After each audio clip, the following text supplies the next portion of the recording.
Kurtin. Miss Jane Kurtin, while serving as an investigative journalist for the Staten Island Advance, played a vital role in shining a light on the horrific conditions that were then in effect at the Willowbrok State School, which at its peak housed more than 6,000 developmentally disabled residents in a facility designed to accommodate 4,000 or fewer. The Willowbrok State School story is central to the recent history of Staten Island and the historical and geographical links between the school and the College of Staten Island, which now occupies the former housing of the Willowbrok institution. Ms. Kurtin's events and her brave efforts on behalf of the patients at the school constituted a powerful victory for social justice and for the rights of the thousands of developmentally challenged residents of the school. Its repercussions extended far beyond Staten Island, in that the revelation of patient conditions at the school and the subsequent class action lawsuit by relatives of school residents were instrumental to the eventual passage, as I mentioned before, of the 1991 American with Disabilities Act.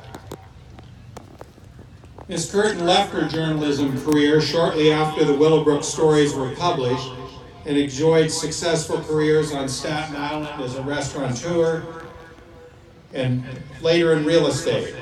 Nonetheless, it is her role in exposing the conditions at Willowbrok State School that we celebrate and honor in awarding her this degree.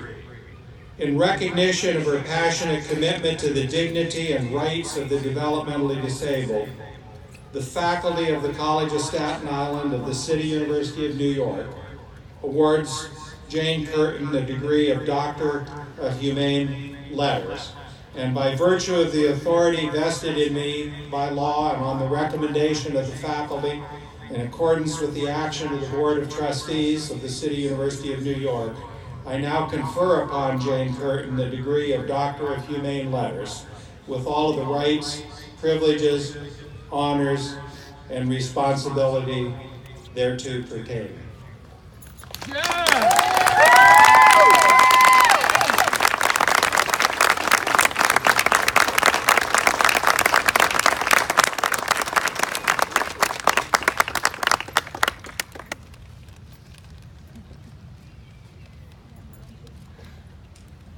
Okay.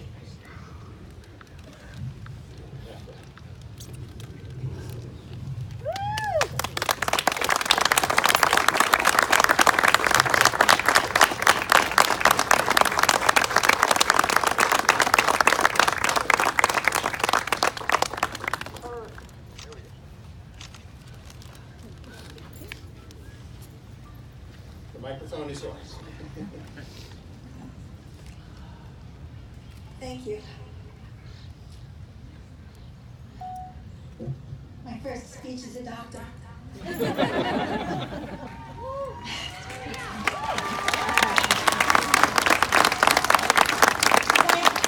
Thank you, President Fritz and members of the CUNY Board of Trustees. Thank you for choosing me to receive this amazing honor. Thank you to Brian Leyline of the Staten Island Advance, who has made it his mission to keep my name as part of the narrative of the Willowbrok State School. One more very important thank you is to Eric Arts, my partner in many projects over the past 50 years. Eric is here today, and he was with me on the first day at Willowbrok. He's the artist whose brilliant whose brilliant photographs of what we saw together give powerful truth to the adage that a picture is truly worth 1,000 words. In a single black and white shot of a bewildered boy sitting alone on a stone floor, or of an aide tenderly reaching for a profoundly handicapped child, Eric captured the soul-wrenching sadness and desperation of Willowbrok.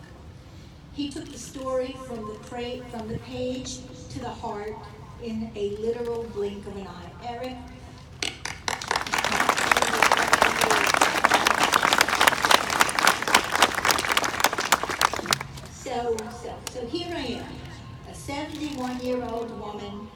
getting a gold star on my lifetime report card, and I am thrilled.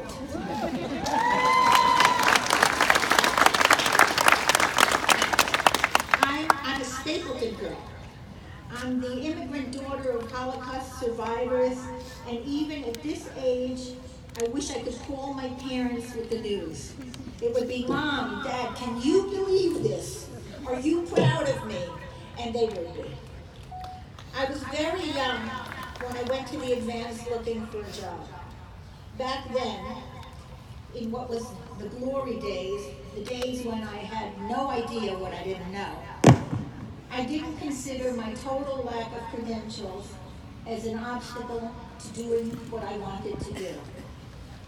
I was a little bit of a risk taker. Not like a skydiving kind of a risk taker, but more of an annoying, oppositional personality type that saw the do not enter sign as a challenge. At this age, I still move the orange cones at the parking spaces. It's caused me some problems over the years, but it's also gotten me to places I wanted to go and helped me to accomplish things I shouldn't have been able to accomplish. I like to think that my tenacity got me into the advance, but my younger brother reminds me regularly that he was the one. He worked at the newsroom before me, and he was dating the managing editor's only daughter. For my little brother, who flew across the Atlantic yesterday to be with me, here it is, what you've been waiting for. Bert, it was all you.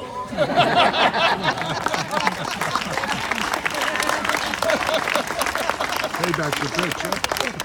I was a long shot at the advance, but the advance took a chance on me. They gave me the opportunity to write obituaries on Saturday mornings. Once I had proven myself to be the competent obit girl, they gave me the opportunity to write about people who were alive. Little by little, I had a broader scope of assignments, and my work received local attention. Miraculously, I progressed to becoming a bona fide general assignment reporter.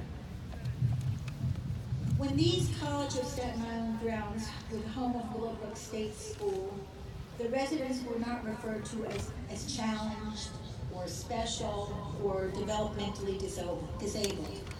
They were defined simply as retarded. Everyone under one generically crushing roof. It was more than a diagnosis. It was a closed door. It was a life sentence. Willowbrok was not a secret. It was a horror that existed in relative plain sight. It was a facility that provided what was at the time considered the appropriate maintenance for a population who was not about to die, but not considered eligible for or capable of achieving anything resembling a life.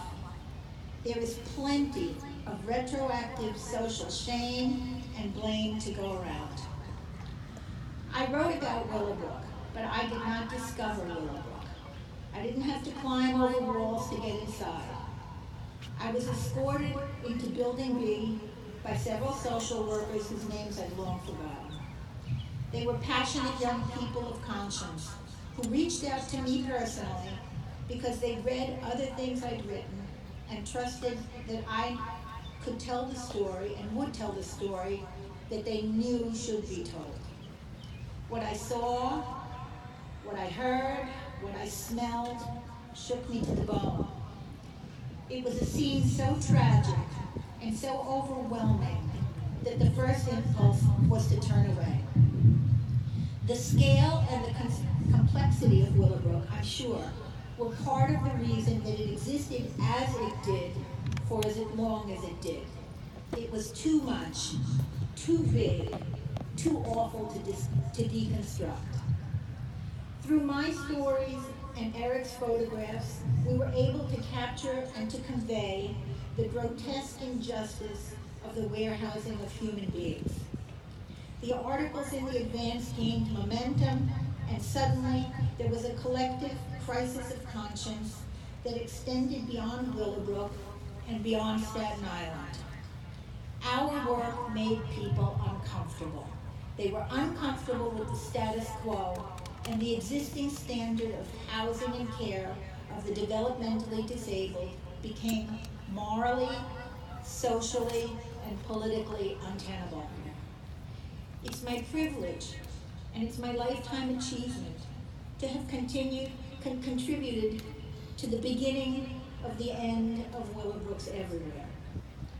From my parents, to my brother, to the Staten Island Advance, to the brave employees who risked their jobs to take me behind the walls, to Geraldo, who joined the cause, the stars aligned and meaningful change happened. So to all of you, you beautiful young people here tonight, congratulations on the completion on one part of your journey, and good luck on the start of your next. Thank you for sharing your day with me and for listening to a piece of my story. Don't believe the do not enter signs, and don't be afraid to move the orange cones. May the force be with you.